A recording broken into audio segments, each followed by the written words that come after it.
Hai, apa kabar kalian semua? Semoga sehat selalu jasmaninya, rohaninya, dan tentunya kantongnya juga.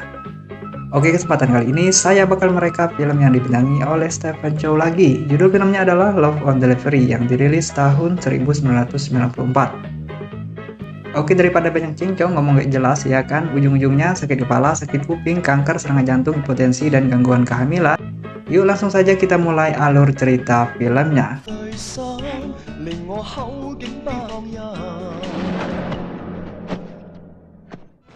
Pembukaan film ini kita diperlihatkan dengan seorang bernama Grizzly yang sangat hebat sekali bela diri.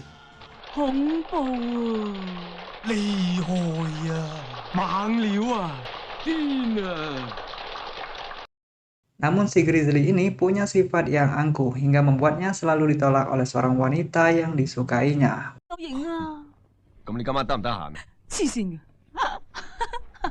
Wanita tersebut bernama Lee.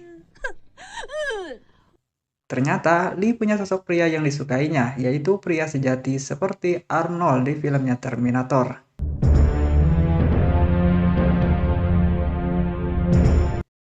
Layaknya sebuah benang takdir, sosok seperti Arnold itu pun muncul bersama angin dan kilatan petir. Dan jadilah Stephen Chow. Ternyata dia adalah seorang pengantar makanan yang baru saja dirampok. Namanya adalah Hee Jin Yin, kita sebut saja dia Yin. 324喺街口發現一件露體狂。呢個世界仲有啲咁嘅人嘅咩？頭先嗰個人真話真係好可憐喎！呢個世界有你呢咁嘅人啊，真係可憐啦。 Yin ini hari-harinya bekerja di sebuah restoran gila yang mana sedikit pun tak ingin rugi. 引人佢先嚟。唔該你啊！ Contohnya saja ketika ada pelanggan yang memprotes makanannya karena dimasuki lalat, alih-alih mau mengganti makanan tersebut. Pemilik restoran itu malah mengajak anak buahnya mengeroyok lalatnya. 點都幫你出翻啖氣㗎。喂，我想換個碗湯啫，使乜搞到咁大？飛度有碗湯啊！你飛度有碗湯啊！嗱呢嗰邊，冇人搞我。喂，當我唔啱啦。邊喺度啊？喂！Gila nggak tuh? 嗱，我哋如果唔係去到咁盡呢，湯就唔會慳翻一碟，銀紙就唔會照收。Yin ini sering mengantar makanannya di universitasnya Lee. Dan Yin kerap kali mendapat bulian dari mahasiswa di sana karena Yin ini sangat miskin dan kurang pendidikan. Walaupun begitu, Yin bukanlah pemuda yang lebay. Dia pemuda yang kuat, sabar, baik hati, dan suka menabung. Yin percaya bahwa roda dunia terus berputar dan percaya bahwa keberuntungannya akan datang. Hingga akhirnya keberuntungan Yin pun itu muncul di mana dia mendapat ciuman dari Lee. Walaupun itu hanya alasan Lee untuk menghindari Grizzly saja. 唔好意思啊，嚟遲咗少少。嗱，唔好喺我面前玩啲咁嘅嘢啊！使唔使去睇張學友演唱會？一齊。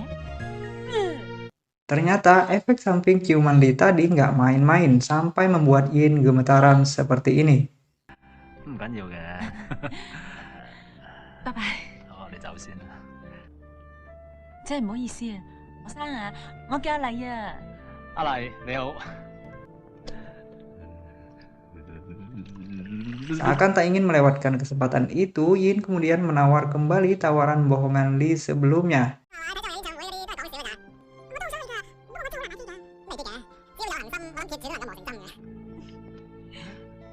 Ternyata Yin benar-benar serius dengan ucapannya dan rela bermalaman demi mendapatkan antrian pertama.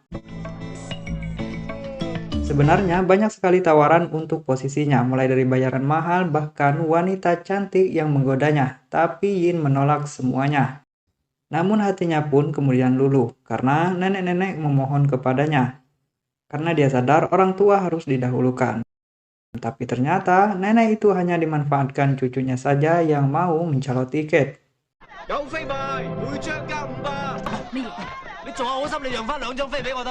Seketika itu Yin pun merasa tak berguna. Namun saat itulah Jackie Chung memberikan 2 tiket untuknya yang membuatnya sangat gembira. 學友，我愛你。Sorry。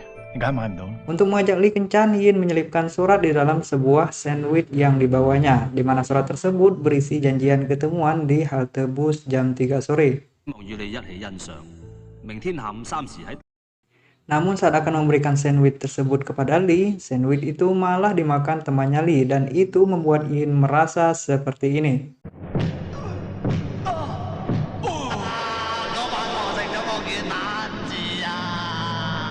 Tapi akhirnya surat itu pun dimuntahkan oleh teman Lee, dan rencana pun berjalan.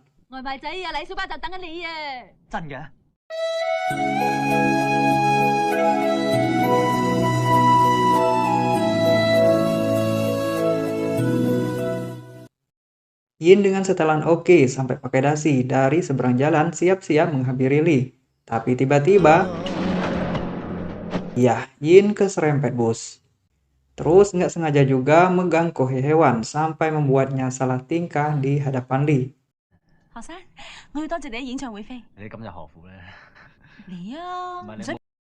Tak lama si Grizzly pun datang berniat membuli Yin.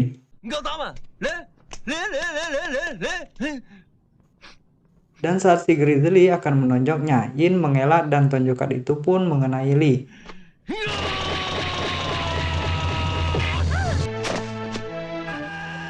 Akhirnya kencan Yin pun gagal. Yin yang baik hati itu mencoba meminta maaf dengan Lee karena dia merasa hal itu disebabkan olehnya.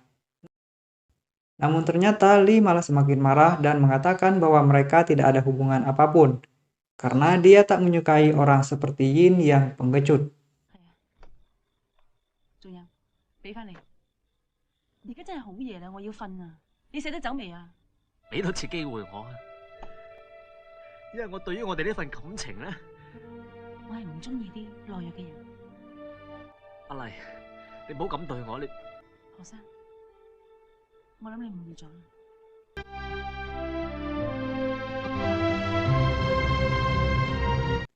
Keesokannya, Yin yang tak ingin dianggap pengecut memberanikan dirinya menemui si Grizzly dan menyuruhnya meminta maaf kepada Lee. Namun saat si Grizzly mau memukulinya, Yin pun ketakutan. Dan hal itu pun dilihat oleh Lee yang membuatnya sangat malu.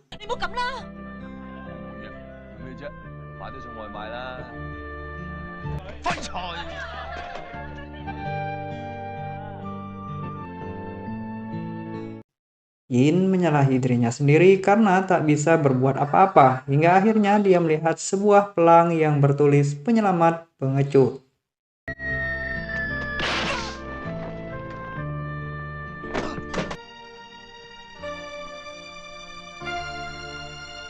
Ternyata orang yang memasang pelang tersebut adalah Paman Tat.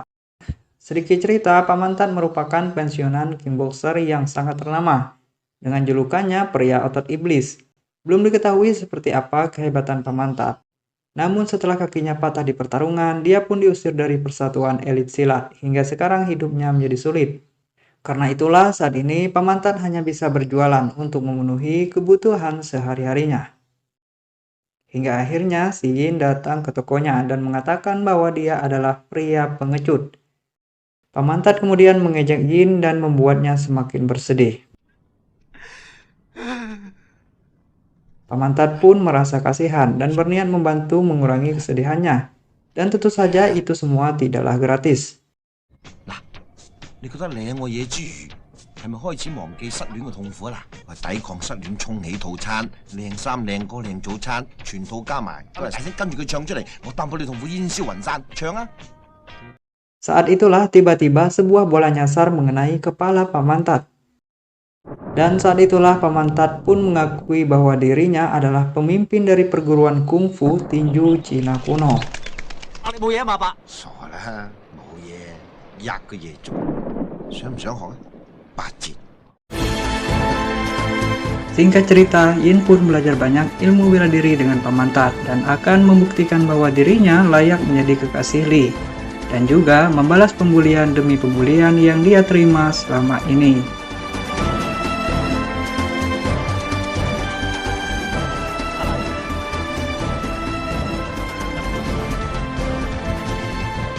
Kita lanjutkan di part keduanya.